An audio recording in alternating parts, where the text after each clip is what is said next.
ઘણા વર્ષો પહેલાની વાત છે. ઉત્તરમાં માળવા નામનો દેશ. આ દેશની રાજધાની ધારાનગરી. આ નગરીનો રાજા ભોજ કર્ણ જેવો દાનેશ્વરી, અર્જુન જેવો પરાક્રમી, હરિશ્ચંદ્ર જેવો સત્યવાદી અને સૂર્ય જેવો પ્રતાપી અને તેજસ્વી હતો. લક્ષ્મી અને સરસ્વતીએ તેની રાજધાનીમાં વાસ કર્યો હતો. ધારાનગરી એક વિશાળ અને સુંદર શહેર હતું. નગરના ફરતો મજબૂત કિલ્લો હતો. તેને 100 દરવાજા, 32 બારીઓ હતી. વિશાળ રાજમાર્ગો, નગરમાં પાણી માટે અસંખ્ય ઘાટ, વાવ અને કૂવા પણ હતા. બગીચાઓ અને તેમાં જાત જાતના સુગંધિત ફૂલો. આ સુગંધિત નગર મધમધતું હતું. મકાનો એક સરખા હતા. તેમાં બધી કોમના લોકો રહેતા હતા. નગરમાં ઘી દૂધની નદીઓ વહેતી હતી. લોકો સુખી હતા અને આનંદથી રહેતા હતા. આ નગરમાં એક બ્રાહ્મણ રહે, એનું નામ રામશંકર, અને એક સ્વાની રહે, એનું નામ રમેશ. આ બંને જીગરજાન ભાઈબંધ, એકબીજા વગર ચાલે નહીં. બંને એક સાથે બેસે, અલક મલકની વાતો કરે, પણ બંનેની સ્થિતિ સાધારણ હતી. એક દિવસ રમેશે મનની વાત કરતા કહ્યું, રામશંકર, આ ગામમાં તો બધા આપણને ઓળખે છે, ખાસ કંઈ કામ મળતું નથી. આપણે પરદેશ જઈએ, ખૂબ ધન કમાઈ લાવીએ, પછી પાછળની જિંદગી સુખ ચેનમાં વિતાવીશું. રામશંકર પણ ગરીબાઈમાં દિવસો કાઢતો હતો. તેને આ વાત શીરાની જેમ ગળે ઉતરી ગઈ.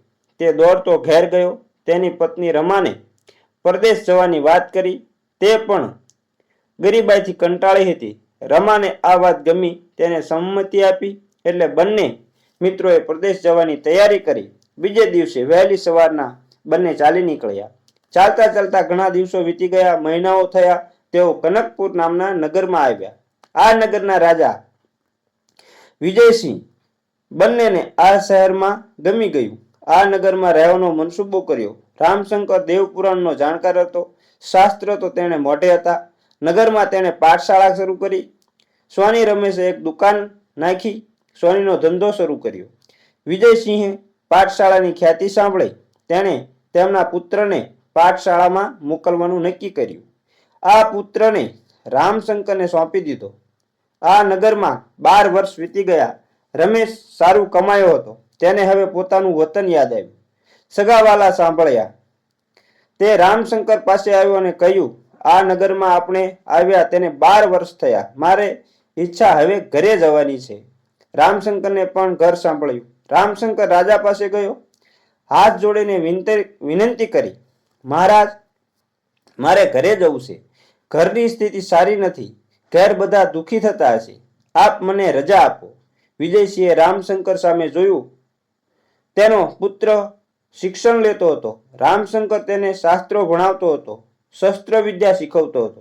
વિજયસિંહે રામશંકરને કહ્યું, તમે મારા પુત્રને સારું શિક્ષણ આપો છો. હજી તેનું શિક્ષણ પૂરું થયું નથી. તમારા પર હું ખુશ છું. તમે નિષ્ઠાથી કામ કરો છો. તેથી હું તમને 4 કિંમતી રત્નો આપું છું. આ રત્નો તમે વેચશો એટલે 2 પેઢી બેઠા બેઠા ખાય તેટલા પૈસા મળશે. રાજાએ ખજાનચીને બોલાવ્યો અને રામશંકરને 4 રત્નો આપ્યા. મારો મિત્ર સ્વાની છે, તે ઘરે જાય છે. તેની સાથે આ રત્નો મોકલું. રત્નો લેતા રામશંકર બોલ્યો, તમે તો શાસ્ત્રના જાણકાર છો. સ્વાની પર કદી વિશ્વાસ ન કરાય.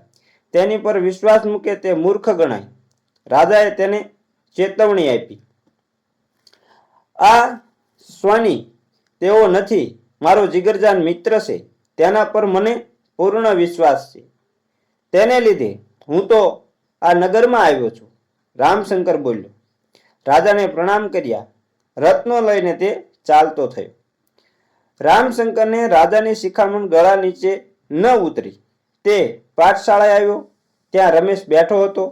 તેને આ 4 રત્નો આપ્યા અને કહ્યું, મારાથી તો હમણાં ઘેર અવાય તેમ નથી, પણ આ 4 રત્નો તારા ભાભીને આપજે.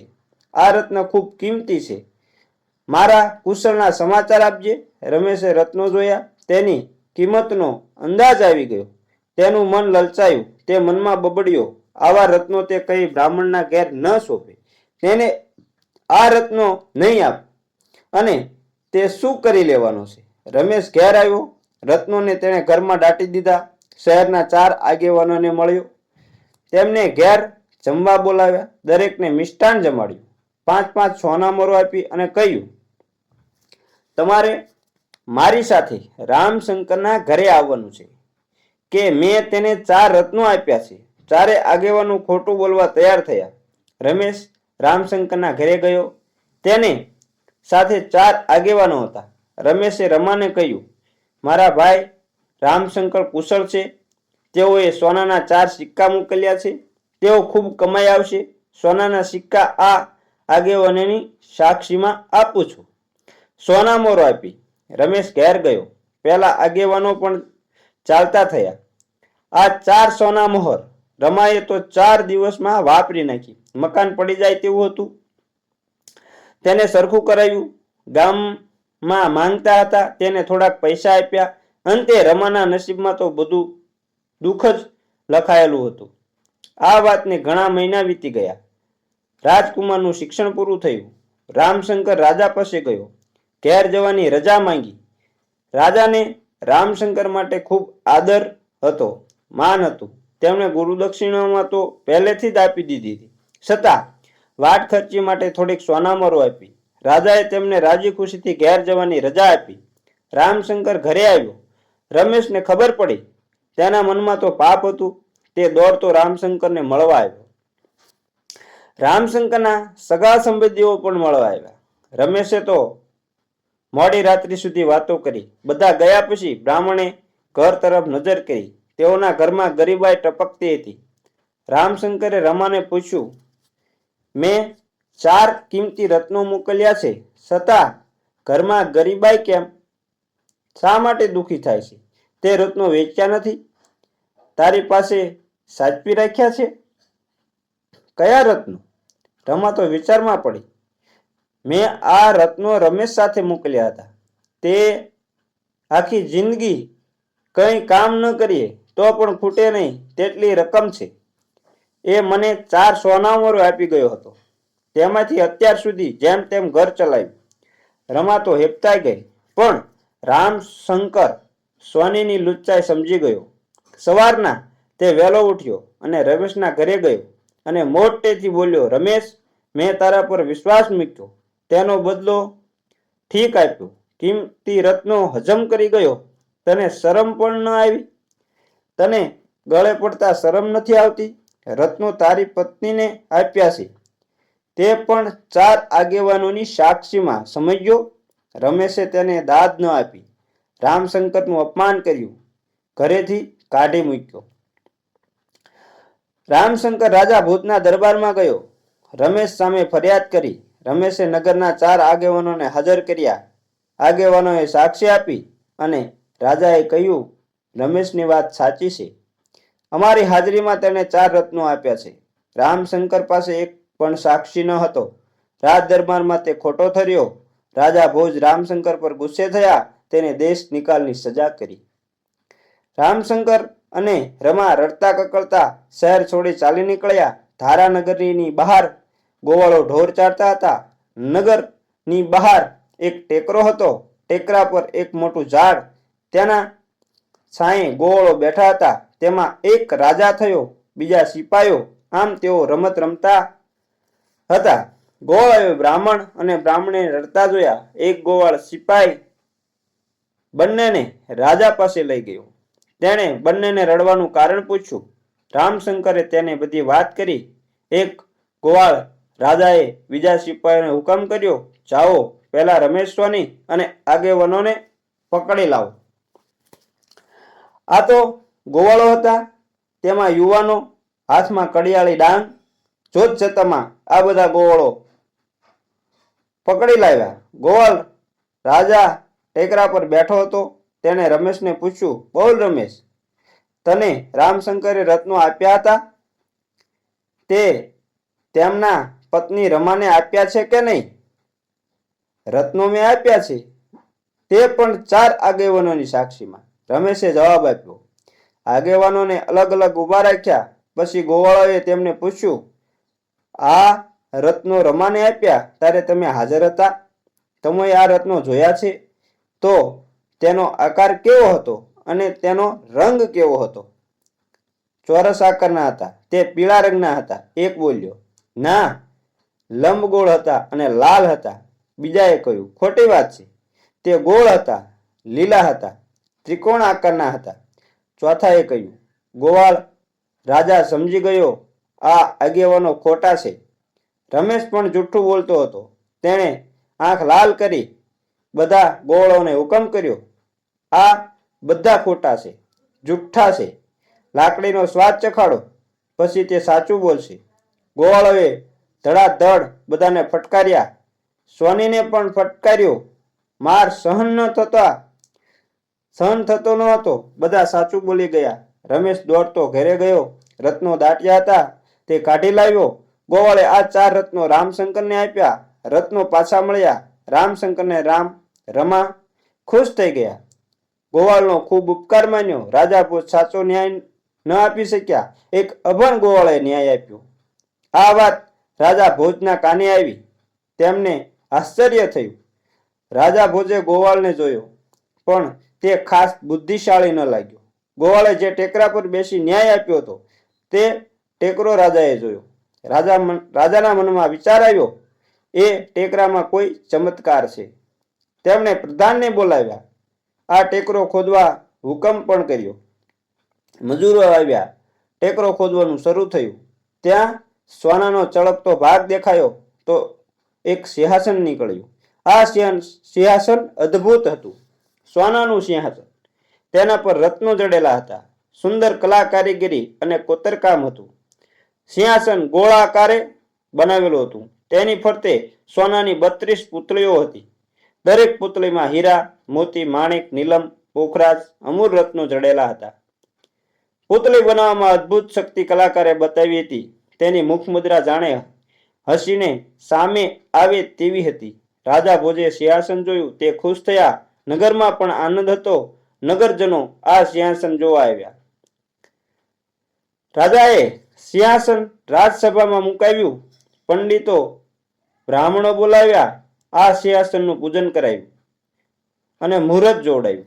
રાજા ભોજ સિંહાસન પર બેસવા જતા હતા ત્યાં અચાનક એક અવાજ આવ્યો, ખબરદાર, આ સિંહાસન પર પગ મૂકવાનો અધિકાર તો તેને જ છે.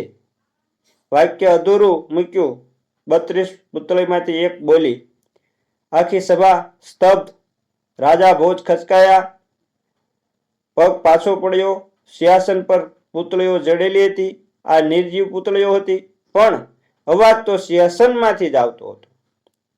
રાજા ભોજ હાથ જોડીને સિંહાસનની સામે ઊભા રહ્યા અને બોલ્યા, આપ કોણ છો?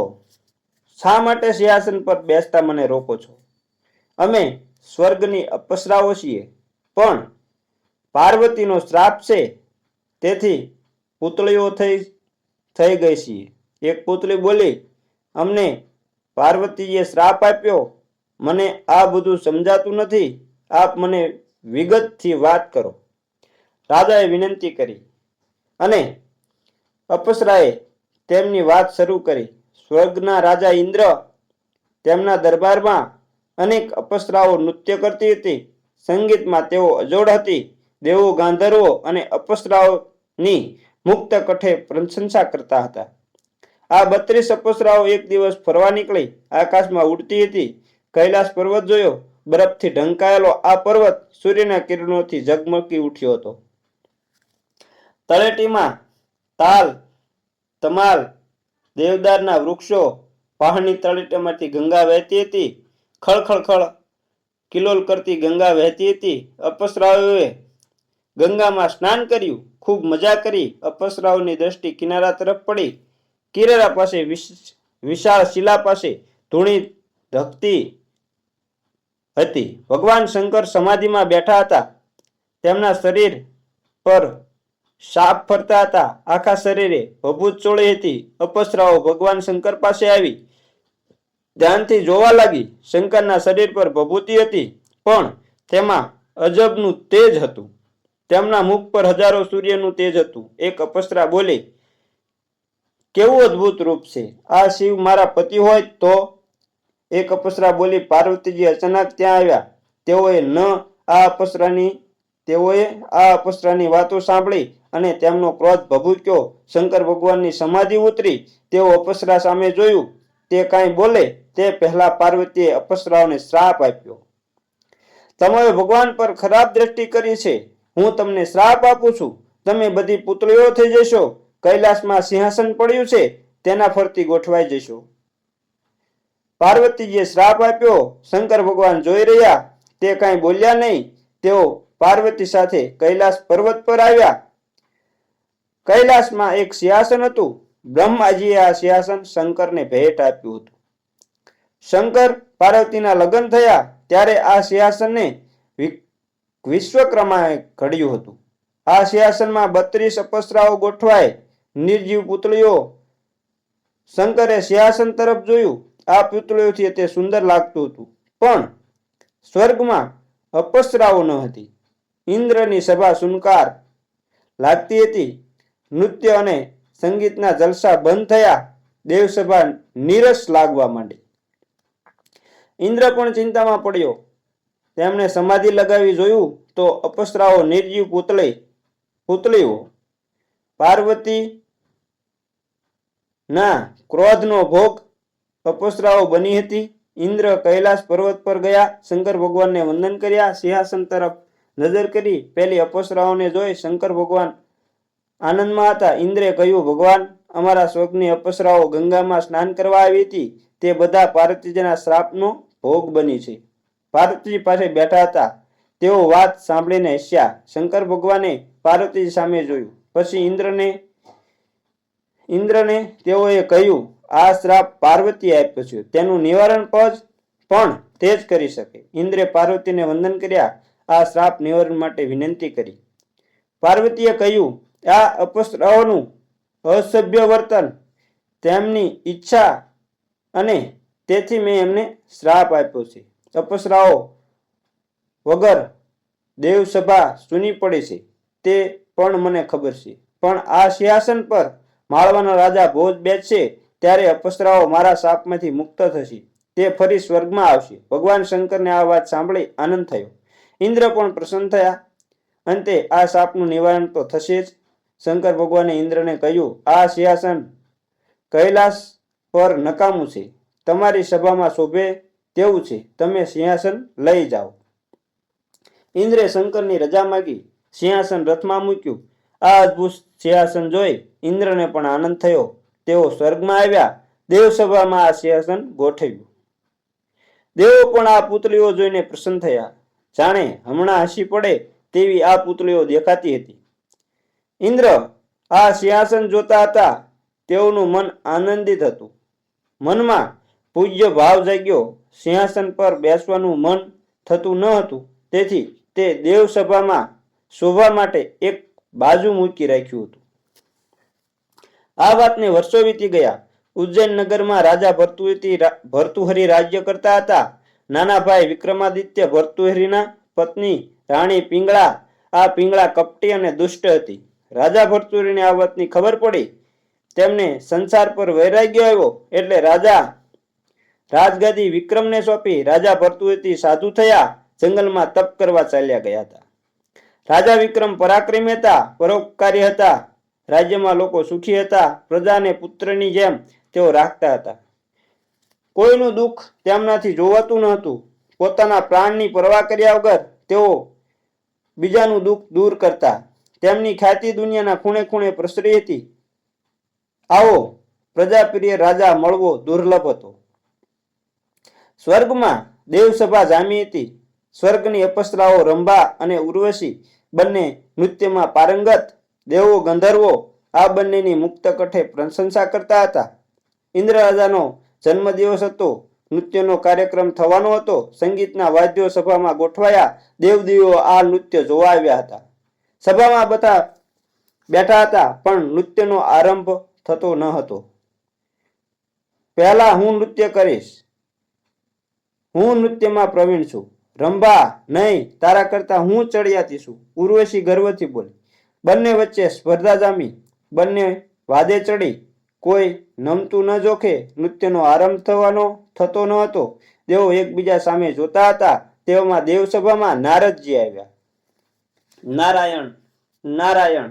તેમણે દેવસભામાં નજર કરી. સર્વત્ર શાંતિ, કોઈ કાંઈ બોલતું ન હતું. વાદ્યકારો બેઠા હતા. તાન લયની પણ શરૂઆત થઈ ન હતી.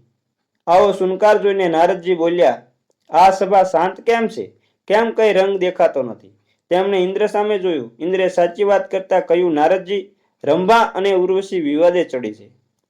આ બંનેમાં શ્રેષ્ઠ કોણ? તમે સભામાં આવ્યા છો તો હવે તમે જ નિર્ણય કરો. નારદજી ચતુર હતા. તે આખી વાત સમજી ગયા. તેઓ કોઈ નિર્ણય આપે તો નર્તકીના ક્રોધના ભોગ બનવું પડે. એકને શેષ કહે તો બીજી ગુસ્સે થાય. નારદજી ખૂબ સમજુ. તેઓ બોલ્યા, આ ન્યાય કરવાનું કામ મારું નહીં. હું તો સાધુ તો ચલતા ભલા. બધી કળામાં પારંગત હોય તે જ આ ન્યાય કરી શકે. આ ત્રણેય લોકમાં એવો કોણ છે જે આ ન્યાય કરી શકે? ઇન્દ્રએ પ્રશ્ન કર્યો. નારદજી તો આખા વિશ્વમાં ફરતા હોય, તેમને તો ખબર જ હોય. તે તરત બોલ્યા, ઉજ્જૈન નગરીના રાજા વીર વિક્રમ તે સર્વ ગુણ સંપન્ન છે, બધી કળાના જાણકાર અને પારંગત છે. તેઓ સાથે સાચો ન્યાય આપી શકશે. તો તમે વિક્રમને દેવસભામાં લઈ આવો. આ વિવાદનો અંત આવશે. નારદજી તો ઉજ્જૈન તરફ ચાલતા થયા. વિક્રમને સમજાવ્યા. તેમને લઈને ફરીથી દેવસભામાં. રાજા વિક્રમે દેવસભા જોઈ. બધાને વંદન કર્યા. રાજાને ખૂબ આનંદ થયો. ઇન્દ્રને રાજાએ પ્રણામ કર્યા. વિક્રમને યોગ્ય આસન આપ્યું. પછી ઇન્દ્રે કહ્યું, સ્વર્ગની બે નર્તકી છે, રંભા અને ઉર્વશી. આ બંનેમાં નૃત્ય વિદ્યામાં કોણ પારંગત છે તે તમારે નક્કી કરવાનું છે. સભામાં દેવદેવીઓ, ગંધર્વો, યક્ષો બેઠા હતા. ઇન્દ્રે વાદ્યકારોને સંકેત કર્યો. મૃદક પર થાપ પડી. તેની સાથે સારંગી, સિતારના તાર ઝણઝણી ઉઠ્યા ને અપ્સરાઓ રંગભૂમિ પર આવી નૃત્યની શરૂઆત થઈ. બંને અપ્સરાઓએ પોતપોતાની કળા વ્યક્ત કરી. નૃત્ય જોયું. આખી સભા ખુશ હતી. રાજા વિક્રમ ધ્યાનથી આ નૃત્ય જોતા હતા. નૃત્યનો કાર્યક્રમ પૂરો થયો. રાજા વિક્રમને નિર્ણય કરવાનો હતો. આખી સભા સ્તબ્ધ હતી. રાજા વિક્રમ શું કહે છે તે સાંભળવા બધા આતુર હતા. પછી વિક્રમ બોલ્યા, આ બંને અપ્સરાઓએ આ સભામાં નૃત્ય કર્યા. રંભાએ ખરેખર રંભા છે. તેના સ્વરમાં મધુરતા છે, શાસ્ત્રીય તાલ છે. ઉર્વશી તેના નૃત્યમાં ઠેકા, મુદ્રા અને તાલનો સંગમ છે. રંભા સંગીતમાં અજોડ છે તો બીજી ભાવાવ્યક્તિમાં નિપુણ છે. બંને એકબીજાના પૂરક છે. રાજા વિક્રમના નિર્ણયમાં પક્ષપાત ન હતો. તેમનો ન્યાય સાચો હતો. બધાને અપૂર્વ આનંદ થયો. રંભા અને ઉર્વશી બંનેના માન સાચવ્યા. તેઓ એકબીજાને ભેટી પડી. ઇન્દ્ર પણ આનંદમાં હતા. તેઓએ વિક્રમને ધન્યવાદ આપ્યા. રાજા વિક્રમ ઇન્દ્રની રજા લીધી. ઇન્દ્રે વિચાર કર્યો, આવા ન્યાયી વ્યક્તિને કંઈક ભેટ આપવી જોઈએ. તેઓએ સિંહાસન તરફ નજર કરી. પછી વિચાર કર્યો, આ સિંહાસન પર બેસવા યોગ્ય તો આ રાજા છે. ઇન્દ્ર બોલ્યા, રાજા વિક્રમ, તમે ખરેખર ન્યાયી છો. તમને હું આ સિંહાસન ભેટ આપું છું. વિક્રમ સિંહાસન લઈ ઉજ્જૈન આવ્યા. સિંહાસન રાજસભામાં મુકાયું. બધા આ અદ્ભુત સિંહાસનને જુએ. મોઢામાંથી એક જ શબ્દ નીકળે, શું અદ્ભુત કારીગરી છે. સિંહાસનની પૂજા કરી. શુભ મુહૂર્ત જોડાયું. વિક્રમ આ સિંહાસન પર બેઠા. રાજસભામાં વિક્રમ આ સિંહાસન પર બેસતા પણ હવે પ્રજાના હિત તરફ એમનું ધ્યાન ન હતું. પણ આંખો સામે ઇન્દ્રની સભા દેખાતી હતી. રાજસભામાં હવે નૃત્યો થતા હતા. સંગીતની મહેફિલ જામતી હતી. રાજસભામાં વિદ્વાન અને પંડિતો ઓછા થવા લાગ્યા. સંગીતકારો, નર્તકીઓ વધવા લાગી. રાજ્યમાં અંધાધૂંધી ફેલાવા લાગી. ચોરોનો ઉપદ્રવ વધી ગયો. પ્રજાના હિતના કામો ભૂલાઈ ગયા. રાજા રાજ્યના સુખકારી તરફ ધ્યાન ન આપતા પણ મોજ શોખના દિવસો વિતાવતા હતા. અમલદારો અને પ્રધાનો મૂંઝાયા. રાજા રાજ્ય કારભારમાં ધ્યાન આપતા ન હતા, કોઈ નિર્ણય આપતા ન હતા, લોકોની ફરિયાદ સાંભળતા ન હતા. ગામના આગેવાનો પણ અકળાયા. બધા એકઠા થયા, રાજા વિક્રમ પાસે ગયા. બધાએ મન મૂંઝવણ કહી, પ્રજાના દુઃખની વાત કરી. રાજા વિક્રમે શાંતિથી વાત સાંભળી. તે ચોંકી ઉઠ્યા. તેમણે ખૂબ વિચાર કર્યો. તેમના રાજ્યમાં પ્રજા દુઃખી, તે વાત રાજાથી સહન ન થઈ. પ્રજાને તો પુત્રની જેમ તેઓ સાચવતા હતા. પછી તેમને થયું, આ સિંહાસનમાં કઈ ભેદ લાગે છે. આ સિંહાસન પર બેઠો પછી લોકહિતના કામ ભૂલી ગયો છું. આંખ સામે ઇન્દ્ર સભા દેખાય છે. રાજા વિક્રમે મનમાં નિર્ણય કર્યો, પ્રજા કરતા સિંહાસન મહાન નથી. આ સિંહાસન હશે તો પ્રજાના કાર્યો ભૂલી જવાશે. તેથી આ સિંહાસનનો ત્યાગ કરવો જોઈએ. રાજાએ મક્કમ નિર્ધાર કર્યો. સિંહાસનનો ત્યાગ કરવાનો આ નિર્ણય રાજસભામાં જાહેર કર્યો. વાતે ગાતે સિંહાસનને ઉપાડ્યું નગરની બહાર લઈ આવ્યા. નગરની બહાર એક ટેકરો હતો, ત્યાં ઊંડો ખાડો ખોદાવ્યો. તેમાં આ સિંહાસન દાટી દીધું. પછી પ્રજાના સુખ માટે રાજા વિક્રમ કામો કરવા લાગ્યા. રાજા વિક્રમની કીર્તિ ધ્વજ ફરીથી લહેરાવા લાગ્યો. દક્ષિણના રાજા શાલિવાહન, તેઓ ઉત્તર તરફ લશ્કર લઈને ચડી આવ્યા. રાજા વિક્રમે યુદ્ધનો શંખ ફૂંક્યો. બંને વચ્ચે ઘમસાણ યુદ્ધ થયું. આ યુદ્ધમાં વિક્રમ રાજા ખવાયા. તેમનું શરીર ઝેરી શસ્ત્રોથી વિંધાયું. બંને વચ્ચે સંધિ થઈ. બંને પરાક્રમી હતા. સંધિમાં એવું નક્કી થયું, ઉત્તર પ્રદેશમાં રાજા વિક્રમનો ધ્વજ ફરકે અને દક્ષિણનું રાજ્ય શાલિવાહન કરે. જે દિવસ આ સંધિ થઈ તે દિવસને અમર બનાવવા વિક્રમ સંવતનો પ્રથમ દિવસ જાહેર થયો. યુદ્ધનો થાક, શરીરમાં ઝેરી શસ્ત્રોની અસર. રાજા પથારીવશ થયા. ઝેર દિવસે દિવસે શરીરમાં પ્રસરતું હતું. વૈદ્ય હકીમોએ ઘણા ઉપચારો કર્યા, પણ તેમની તબિયત લથડી. અંતે મહાન રાજા વિક્રમે હંમેશને માટે આ ધરતી છોડી ચાલ્યા ગયા. તેમનું મૃત્યુ થયું. અમારી વાર્તા સારી લાગી હોય તો અમારી ચેનલને લાઈક, શેર જરૂર કરજો અને કોમેન્ટમાં હર હર મહાદેવ લખવાનું ભૂલતા નહીં. અને ચેનલ પર નવા હોય તો તમને એક અનુરોધ કરું છું, એક વિનંતી કરું છું કે અમારી ચેનલને સબસ્ક્રાઇબ જરૂર કરી લેજો અને બેલ આઇકનને પણ દબાવી દેજો, જેથી કરી તમને અમારું નોટિફિકેશન સૌથી પહેલાં મળી રહે અને અમે તમને આવી નવી નવી વાર્તાઓ પીરસતા રહીએ. જય માતાજી મિત્રો.